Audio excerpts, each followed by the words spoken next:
একদিন যে মেয়ে বাবার বাড়িতে লাজুক মেয়ে ছিল, বিয়ের পর সেই হয়ে যায় এক সংসারের মায়ের মতো ভরসা। আসসালামু আলাইকুম সবাইকে, কেমন আছো সবাই? আশা করছি সবাই অনেক ভালো আছো। আল্লাহর রহমতে আমিও অনেক ভালো আছি। আমাদের ছোট্ট সোনা আরিস বাবুর জন্মদিন, আর সেই আনন্দে হাজবেন্ড নিজে বাজার থেকে সবকিছু নিয়ে আসলো। যদিও আমাদের আগে থেকে কোনো কিছুরই প্ল্যান ছিল না, হঠাৎ করে ইচ্ছে হলো আমাদের ছোট্ট সোনা আরিস বাবুর জন্মদিনে কিছু ছোট ছোট বাচ্চাদের রান্না করে খাইয়ে দেই। আর আমার তো ছোট ছোট দুইটা বাচ্চা আছে, আর ছোট ছোট বাচ্চা নিয়ে রান্না করা কি যে কষ্ট, যারা মা না হয়েছে এটা তারা কখনোই বুঝবে না। তাই ভাবলাম ছোট বাচ্চাদের জন্য বিরিয়ানি রান্না করলে বেশি ভালো হবে। এতে করে ছোট বাচ্চাদের আমি পেট ভরে খাইয়েও দিতে পারবো, আর রান্নার কাজটাও কম হবে।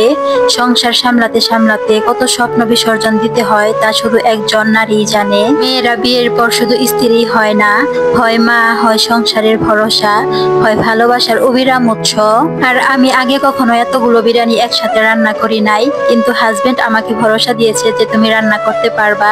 তাই আমি তার ভরসায় ভরসায় চলে আসলাম রান্না করার জন্য। আমি তো বিয়ের আগে মনে মনে ভাবতাম আমার যখন বিয়ে হয়ে যাবে তখন আমি ভাত কিভাবে রান্না করব, ভাতের মারটা কিভাবে গালবো। কিন্তু এখন বড় হয়ে বিয়ে হয়ে যাওয়ার পর কত কিছুই তো শিখে গেলাম, রান্না বাড়া কাজ কাম সবকিছুই তো এখন করতে পারি। সংসারের দায়িত্ব ঘাড়ে আসার পর সবকিছু এমনিতেই শিখে গেছি। আসলে মেয়েরা চাইলে কিন্তু অনেক কিছুই করতে পারি, শুধু একজন মনের মানুষ আর একটা ভরসার হাত পেলেই হয়। আর আমি প্রথমে মুরগির মাংসগুলোকে হালকা করে ভেজে নিয়েছিলাম, তারপর আমি সবকিছু কষিয়ে ওইখানে আমি মুরগির মাংসগুলোকে দিয়ে দিলাম মাংসগুলোকে কষানোর জন্য। আর বিরিয়ানির সাথে আমি সেমাইও রান্না করেছিলাম। স্বামীর সংসার, শ্বশুর বাড়ির দায়িত্ব আর সন্তানের লালন সবকিছু একসাথে সামলাতে গিয়ে যে কষ্টটা সহ্য করতে হয় তা প্রকাশ করার মতো কোনো ভাষা নেই। আর এটাই হলো মেয়েদের জীবন, শত কষ্টের পরেও হাসি মুখে থাকতেই হবে। মেয়েদের প্রতিটি ত্যাগকে স্বাভাবিক ভাবা হয়, অথচ তার কষ্টকে খুব কম মানুষই গুরুত্ব দেয়। এদিকে আমার মাংসটা কষানো হয়ে গেছে, অপর পাশে আমি পোলাও রান্না করে নিচ্ছিলাম। পোলাওটা কিছুটা রান্না হয়ে যাওয়ার পর সেখানে আমি আগে থেকে রান্না করে রাখা মাংসগুলোকে দিয়ে ভালোভাবে নেড়ে চেড়ে রান্না করে নেব।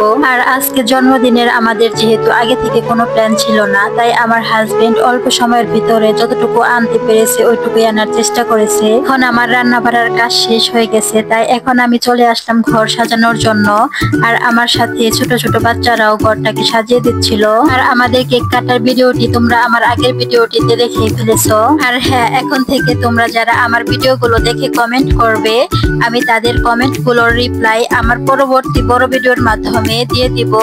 তাই সবাই আমার ভিডিওগুলো দেখবে আর বেশি বেশি করে লাইক কমেন্ট শেয়ার করে দিবে। আর আমার ভিডিওগুলো তোমাদের কাছে কেমন লাগে তাও আমাকে জানিয়ে দিবে।